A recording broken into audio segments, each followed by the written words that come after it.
Zach Werenski, you spent 3 years in high school, 2 years at the University of Michigan. Are you a genius or do you just hate education? I think a little bit of both, maybe. No, I'm not too smart. I got kind of lucky with how everything worked out, but going to Michigan early was like the best thing that ever happened to me. So everything worked out. I had good tutors, good people around me, and it's just kind of my road, I guess, to get here. What was it like doing the condensed, would it have been senior year or whatever, to like get to be able to go from junior to freshman? Yeah, it was weird. Like the end of my junior year, I was at USA, and I was happy there, but I was kind of debating if I should go to the OHL. I was drafted by London.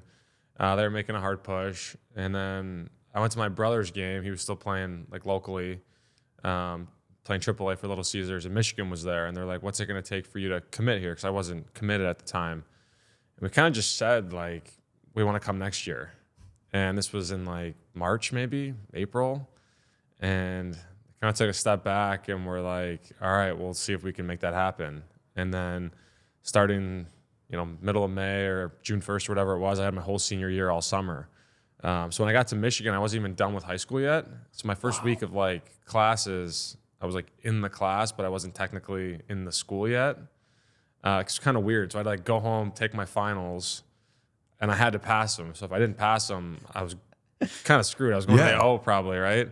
And I ended up passing them, and then I got officially enrolled in the school and all that stuff. So it was kind of a crazy period, I guess, but it worked out. So it's a common thing. Do you have, like with adults at least, like do you have the recurring nightmare about like it's the end of a semester and you haven't done any of the work or anything like that? When I was at school? No, so like it's a thing. Like adults get this thing, and it's I like, never have that. You don't have it? I'm Like never still had to this day? Yeah, so like there's a thing, like, and people can Google this or whatever. Todd said, "Todd, do you get it?" I get it. Yeah.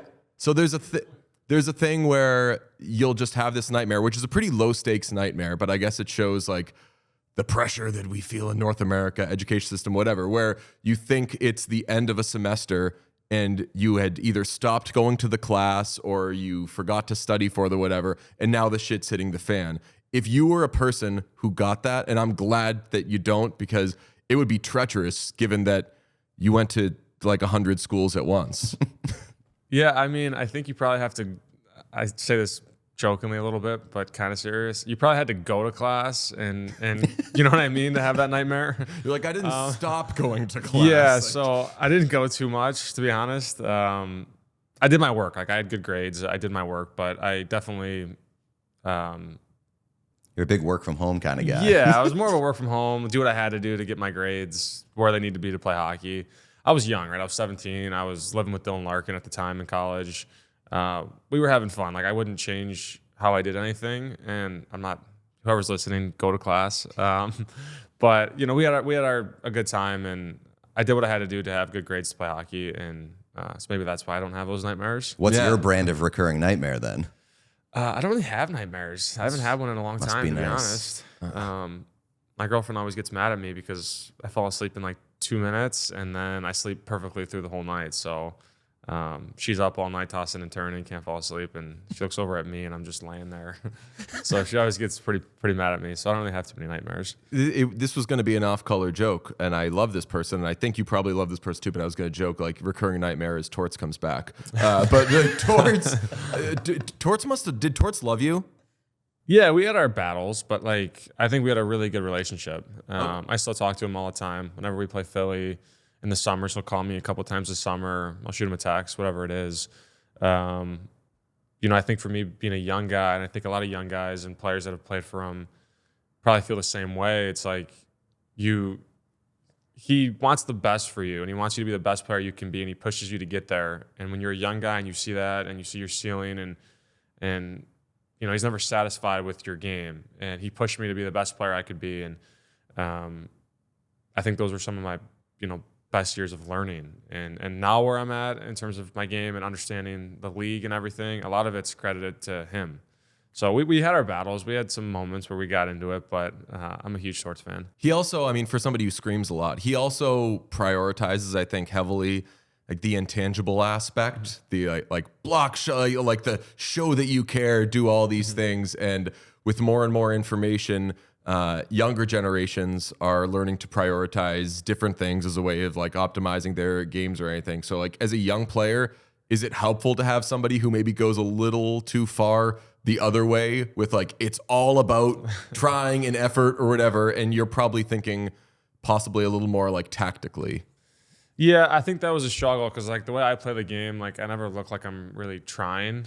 I've heard that for a long time, like just how I skate and kind of how my demeanor is. It's pretty much the same the whole game. I heard it in college with our coach Red Berenson telling me to play harder. And in my eyes, I'm playing as hard as I can. I heard that with Torts, for my first few years, and that's what me and him went at it about, was like he wants you to try all the time and block all the shots and do all this stuff, and I agree with them, but mine looks different than Jonesy's did, and it looks different than what Foligno did and Dubinsky, and those were our combos. And once we started to understand each other and what he wanted out of me and how I played the game, our relationship took off, and I started playing some of my best hockey those years. It was like the last 2 years with Torts. So definitely, I think, like you look at him in Philly right now, right? What he's getting out of that group, like they got good hockey players on that team, but no one thought they'd be second in the Metro, first in the Metro, whatever they are. And that's what he does to teams. He gets the most out of guys. So like I said, I'm a huge Torts fan, and it's great playing for him. That's the best part of it. For all the conjecture and everything, like he's good at the job. That makes it so funny because like he's gonna like quote unquote win every time. When people are like, is this the type of coach who should be coaching these days and everything? It's like, as you said, look what he's doing with those guys. Do you ever have any like kind of false hustle teammates? Because you were talking about the like your mentality and your demeanor. Like you've been accused of looking like you're not trying that hard. When you have a teammate or anything that like is swinging their arms extra and stuff, or you're like, I say you should wear like a sweatshirt. Knock it off, dude. Wear a sweatshirt under your jersey and just be like, look how much I'm sweating. Sweat Obviously, more. I'm trying. Yeah, seriously. No, I don't know if I've ever really thought about the false hustle. I have to look for that now. I'm sure there's guys out there that do it, but yeah, that's a good one. There's some guys that like work super hard and don't sweat, like you said, like telling me to sweat more. But like Kent Johnson, for example, like last night he's got 3 points, probably our best player in the game, and we give him the hat after the game for like our best player, and he's 0 sweat on his head. I'm like, how is that possible? You know what I mean? Like, it doesn't make any sense. I'm sweating in warm-ups. So it is funny how guys are just different that way.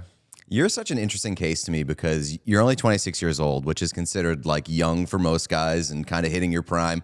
But you've been here 8 years, first season 19, and you're like the third oldest guy on this team right now. How do you kind of grapple with that as being a young guy, but also being around forever and being kind of like the steady veteran on this team?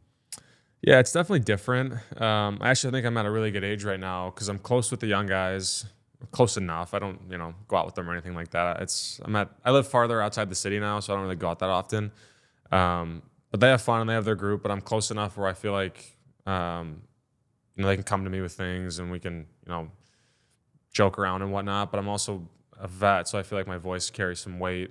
Been around a long time. I think I understand the game well. I understand a long season well. So I feel like I'm at a cool age where I'm kind of turning the corner to being more of a vet, but I'm also like still close with the young guys. So it's been fun this year, just kind of getting to know some of these younger guys like, Fantilli and KJ, Blankenberg, all the Michigan guys. I was going to say, this is a big Michigan team. Yeah, so it's a cool age for sure.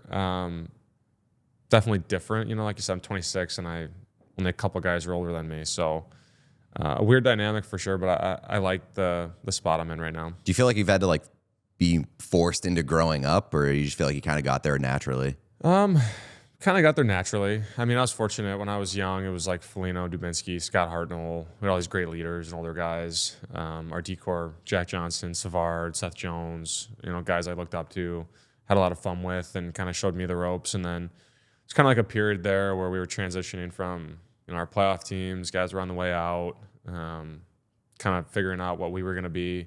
And now I kind of feel like we have an idea of what our team's going to look like the next few years. So I feel like it was a pretty smooth, kind of grow up for me in the NHL. So it's been good so far. Those Michigan rosters are just laughable. We're a huge Zach Hyman podcast, but also like Dylan Larkin, Comfer.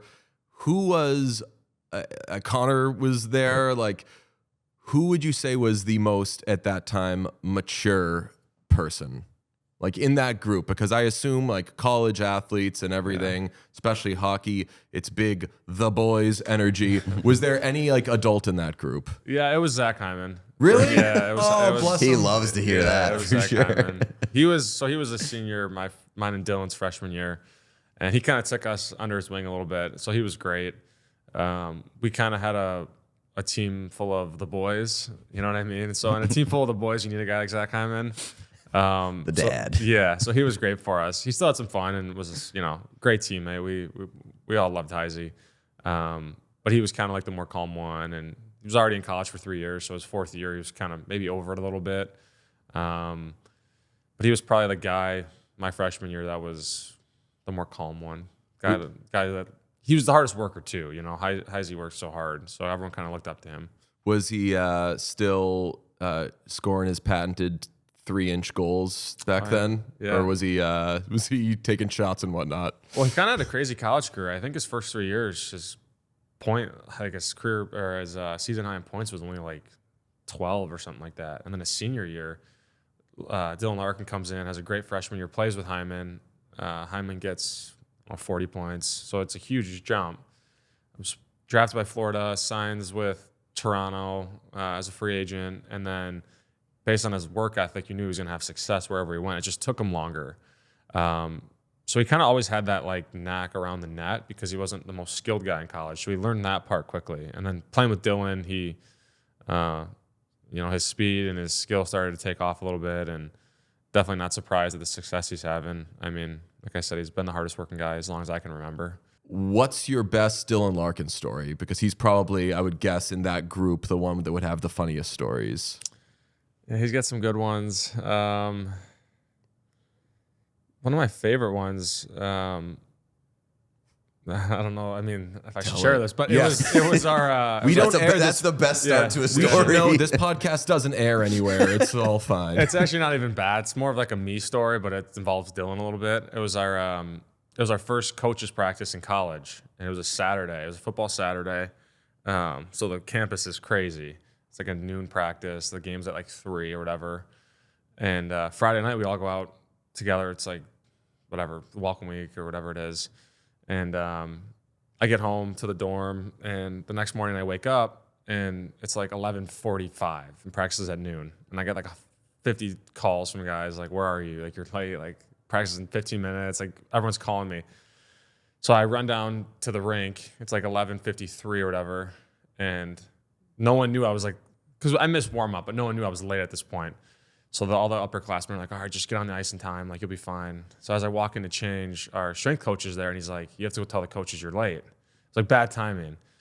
So I go in there, and like, hey, coach, like, I'm late. He's like, well, what do you mean you're late? Practice is in 5 minutes. Like, you're fine. And he's like, I was like, no, I was late. I missed the warm-up. He's like, well, why didn't Dylan wake you up? I'm like, Dylan didn't sleep in the dorm last night. Like, Dylan slept at the sophomore house. So I thought I was getting in trouble. So coach comes in, he's like, Dylan, like, starts yelling at Dylan for not waking me up.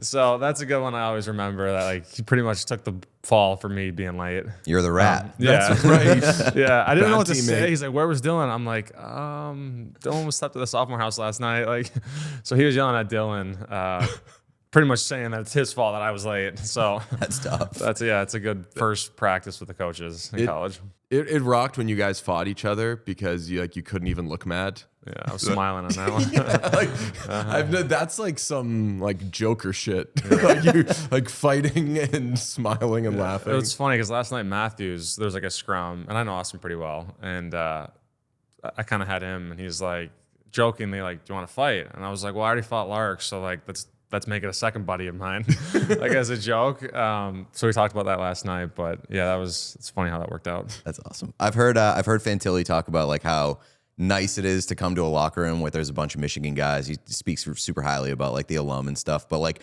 what is the go-to? Like, we're gonna bond over this shared experience at Michigan. Like, what's the go-to thing that kind of, as soon as he walks in the room, like, what are you bringing up about Michigan? Well, his brother still plays there, so I talked to him a lot about like the team. I think this year was great because we were on the road during the Michigan OSU game. So we all watched that together, which was fun. We were in the locker room in Carolina, the whole team watching it. We got some Ohio State fans on our team, like Corrali, who's from here. But to have like the group of Michigan guys, that was a good bonding experience because it's his first year in town when that game was going on. It's just a different animal here in Columbus when Michigan OSU plays. So that was fun. Obviously, some stories. We share some stories back and forth, but everyone kind of has the same experience at Michigan, so it's cool. I want to talk about the 2015 NHL draft, your draft year, the McDavid Eichel draft year. There's obviously, you only go to the draft and have that experience once, so I know you don't have any others to compare it to, but that was a bananas one, just given all the hoopla with McDavid. How prepared are players when they're at the draft, like for the whole thing logistically? Like, do you just get there and then you're like, Jesus, now do I go on? Like, what's it like? Yeah, I mean, I had no idea what to expect. No idea who was going to take me, obviously. Kind of knew it was McDavid, Eichel, the 1 and 2. Didn't know who was going to go 3 through the rest of the first round. I had a good interview with San Jose the morning of the draft, and they picked 9. So I kind of thought in my mind that's where I was headed. I didn't really talk to Columbus at all, to be honest. I had one interview with them at the Combine, and that was it. There was only like 3 regional scouts in there, like no Yarmo, no anything. So the draft went, 7 was Provorov, and then at 8, I was kind of like, all right, probably not Columbus. Rantanen was 10, Finnish guy, Yarmo's Finnish. I kind of just assumed maybe that was going to, be the guy they picked. And then my agent was sitting in front of me, and he kind of looked back at me and gave me like the head nod, like this one's you.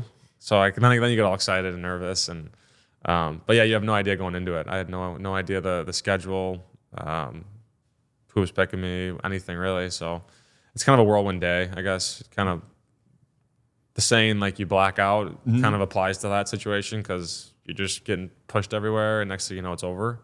And plus, you're so drunk the whole time. Yeah, that's after. I was gonna ask, one of my favorite things about the NHL draft experience is like going out after, and like players are out with their families, but like a lot of them are just wearing the jersey that they were given and just like over the suit. Was that your experience? Like, what did you do after the draft? Yeah, ours was in Florida, so like everyone wanted to go to it.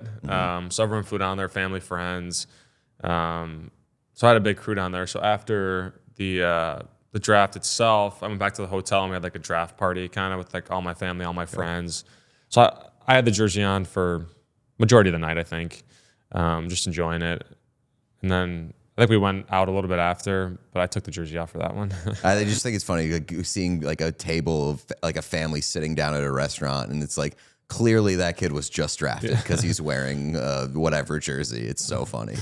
That draft also was just a crazy day of trade rumors, and like in the hours before the draft, some crazy trades went down. Like famously, Boston dealt Hamilton. Lucic suddenly had 1 million first-round picks in the middle of the first round. Like, as a prospect, when a bunch of trades are going down and a bunch of picks are getting moved, do you start reassessing? Like, is this for me? Like, are they moving up for, like, do you think about that sort of stuff? Is your agent in your ear about, like, hey, something might be happening? Not really. At least not for me. Like I said, I really had no idea about anything. Like, I never really talked to anyone about the draft. I just went, flew down there, had my interviews when I had them, showed up when I was supposed to, and got picked by Columbus. Like, I didn't really know anything. I didn't really know how the business side of the game worked.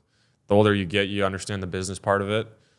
When you're young, you're just waiting to hear your name call. You're waiting to see who you're going to. You're waiting to play your first game. They're all moments that you're excited for. And then you kind of understand there's a business side of it. So when it came to the draft and all those trades and the rumors, you don't really think too much of it when you're young. Obviously, it was a crazy day for the Bruins, making some trades. But yeah, it ended up being a pretty good draft, that 2015 one. And then you come to Columbus.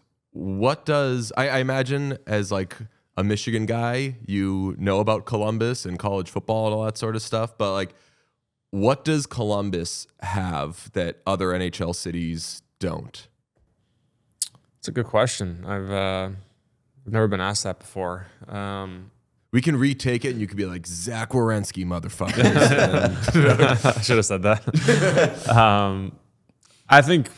I I mean, other NHL cities have this, I'm sure, but like I think just for me, what I like about it the most is just like the way of life, how easy it is. It's Midwest feel. I'm from Detroit. You know, it's very similar feel here. We have great fans here. I live 15 minutes outside the city, and it feels like I'm, far enough away, but there's no traffic in the mornings. It's just an easy way of life. You can go to the grocery store. No one knows who you are. People don't bother you. It's actually a really nice place to play. And the older I get, the more I appreciate it. I hear too from guys that get traded here, older guys that play here, sign here, whatever it is, that it's, one of their favorites, places to play because of how easy of the way of life it is. So like I said, I'm sure other teams have that, but it's something I think people might take for granted. They want to play in the big market, the big city, and that's great, right? It's cool. It's Original Six, whatever it is.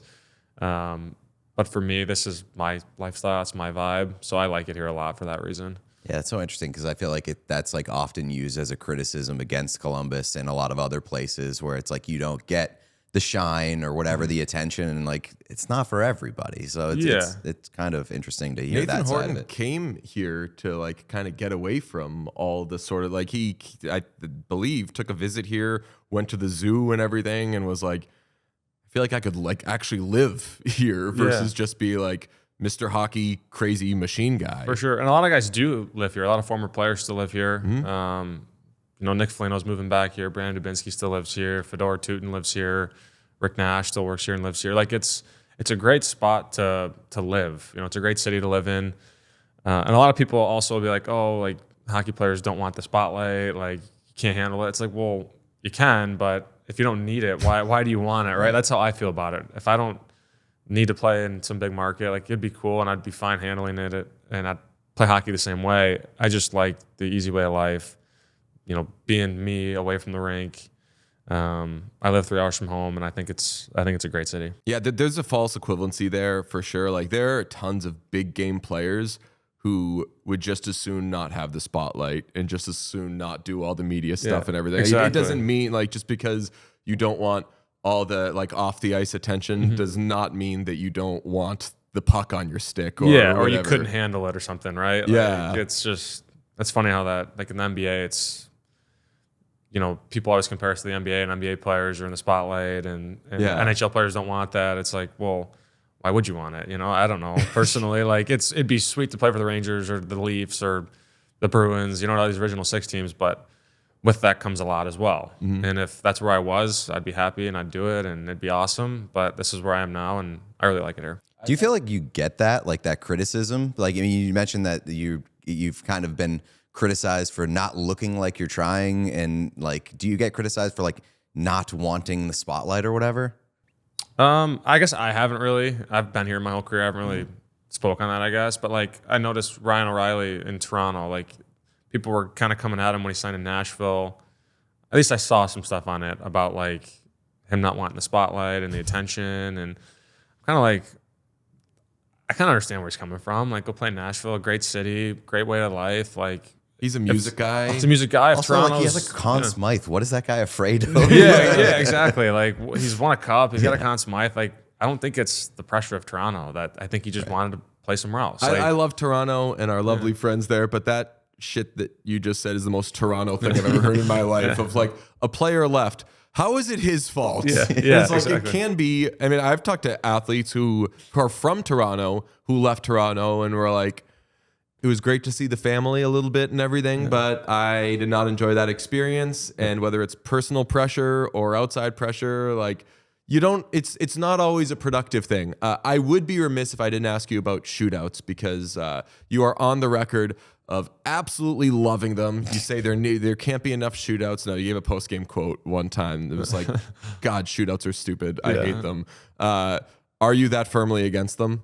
Yeah, I think they're dumb. I think they're really dumb. I mean, like, outside of the Montreal-Pittsburgh one the other night, that went like 11 or 12 rounds. Like, that was kind of exciting. But majority of them are like 1 goal, 3 saves, shootouts over, games done. Like, it's just boring. You know what I mean? Like, I think when overtime gets going, like last night when we were in Toronto, like it was exciting. Like I had a breakaway, and then I back-checked a breakaway, and then it's a 2-on-1 the other way, and then it's another chance the other way, and like that's exciting to me, and that's what you want to be out there for. You want to play with your teammates, within the team game, 3 versus 3, try and find a way to score. It's not just, a guy coming down and making a move. Like, I just don't think they're exciting for the game. What's great about 3-on-3 too is you have a great scoring chance.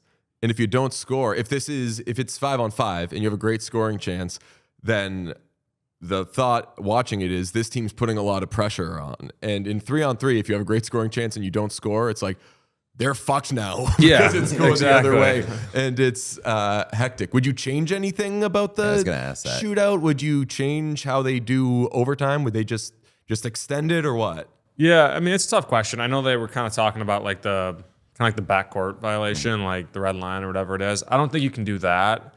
I think part of like the exciting factor is when a team brings it out of the zone and they get their speed and then they come at you again. There's definitely got to be like I don't want to say shot clock or something, but like it's boring when teams hang on to it for 2 minutes, 3 minutes. That's no fun either. So it's almost like you extend it maybe. I don't know. You definitely have to extend it. Like, it can't go to a shootout. I hate shootouts. So, would you like shootouts more if they had like a defender, like a guy who chases from the other goal? That'd be I know interesting. that's been thrown out there, but like as a defenseman, would you want to do that? I'd put kind of the big argument against that is that it puts guys at injury risk. Just put my head down and back check. Yeah, basically. I don't know. I'm not fast enough for that. We'd have to get a faster guy. But I mean, something. Honestly, whatever they come up with, I'm sure it'll be talked about to make the game better, but I'm just not a fan of shootouts. I think the excitement of, like I said, taking 2 guys off the ice and making it 3-on-3 and how the strategy changes to win a hockey game is so much more fun than just, hey, here's a breakaway, try and score. That's my opinion, I guess. Maybe go 2-on-2 next and then 1-on-1. I don't know what it is. Every 5 minutes, take someone off the ice, and 1-on-1, that's gonna be electric. Imagine that. That would be crazy. Yeah. But something. Well, we appreciate you. Obviously, you've had a great career. We're big fans. Really appreciate you coming on with us. Yep. Thanks, guys. I appreciate it.